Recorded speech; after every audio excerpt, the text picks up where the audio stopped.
চিরাঙের কাজলগাঁওয়ে নবনির্মিত জেলা কারাগারের উদ্বোধন করেন মুখ্যমন্ত্রী। মোট ৬৫ কোটি টাকা ব্যয়ে নির্মাণ করা হয়েছে ওই জেলা কারাগার।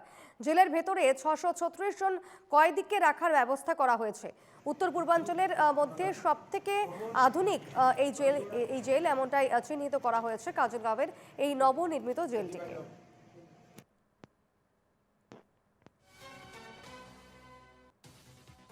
চিৰাং এখন পূৰ্ণ পৰ্যায়ৰ জিলা হোৱাৰ পিছতো আমি ইয়াত বহু দিনলৈ জেল বা কাৰাগাৰ নিৰ্মাণ কৰিব পৰা নাছিলোঁ।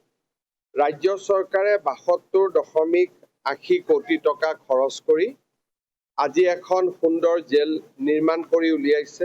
ইয়াত ৫০০তকৈও অধিক কাৰাবন্দী থাকিব পাৰিব। তেওঁলোকৰ ৰিক্ৰিয়েশ্যনৰ কাৰণেও ব্যৱস্থা কৰা হৈছে, হস্পিটেলৰ ব্যৱস্থা কৰা হৈছে, সুন্দৰ ডাইনিং ৰুমৰ ব্যৱস্থা কৰা হৈছে। মানৱ অধিকাৰ আয়োগে যি ধৰণে আদৰ্শ জেল হোৱাটো বিচাৰে সেই ধৰণে চিৰাং জেল নিৰ্মাণ কৰা হৈছে। মই ভাবোঁ যে ইয়াৰ ভিতৰত জেল কয়েদীসকলে সংশোধনৰ পথলৈ আহিবলৈ সহায় পাব। মই সকলোকে অভিনন্দন জনাইছোঁ। ইয়াতে লাইব্ৰেৰী আছে, অপেন এয়াৰ ষ্টেজ আছে, হস্পিটেল আছে, স্কুল আছে, আৰু আমি ইয়াত স্কিল চেণ্টাৰো কৰিম। গতিকে খুব আদৰ্শ জেল বুলি ক'লে যাক বুজায় গোটেইখিনি